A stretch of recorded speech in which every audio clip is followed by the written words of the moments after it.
Você vai falar com o pessoal? Postinho, papai. Você vai falar com a galerinha? Galerinha, hoje o papai chegou com os ventiladores. Seu papai que ajudou? O que você pediu ontem pro papai fazer com o Mundial Branco? Eu mandei um pouco na parede.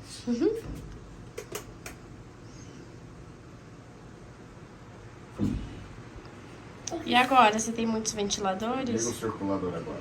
No fraquinho. No fraquinho. Aí. São todos os seus ventiladores, filho?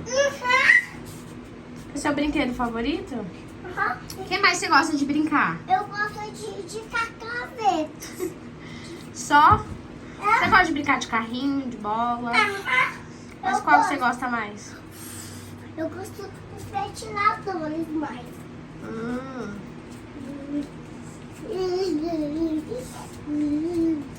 Por que você tava fazendo isso? Eu tô ficando. Você tá rodando igual os ventiladores? E o vento sol? Põe pra girar também o vento sol. Devagar. Devagar, meu amor. Sim. Aí já.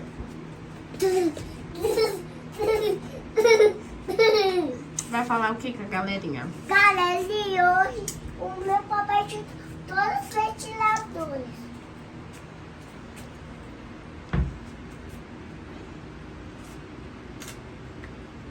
Ó a cabeça. Eu vou ligar esse. Oxi. Descarregou? E esse, mamãe? Tá sem bateria. Todos descarregados, né, filho? E tu carrega? Depois, filho. Carrega agora. Papai, você Na carrega? verdade, esse não tá funcionando mais.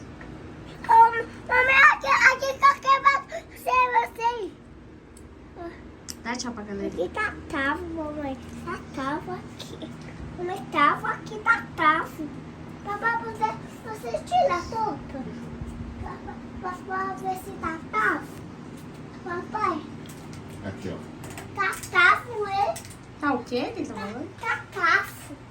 Tá Tá tava. com a trava. Tá tava. Ah, tá travado? Tá travado. Tá fazendo um barulho estranho. Um barulho estranho? Aham. Como que é o barulho que ele tá fazendo? Esse é o barulho estranho? Aham. Tá um pouco travado. Tá um pouco travado, filho. Ó, e um frio desse, e a gente tem que sentir um ventilador, né, Vi? E ele não gosta de roupa de frio, né? Ó, aí ele tá fazendo um barulho estranho.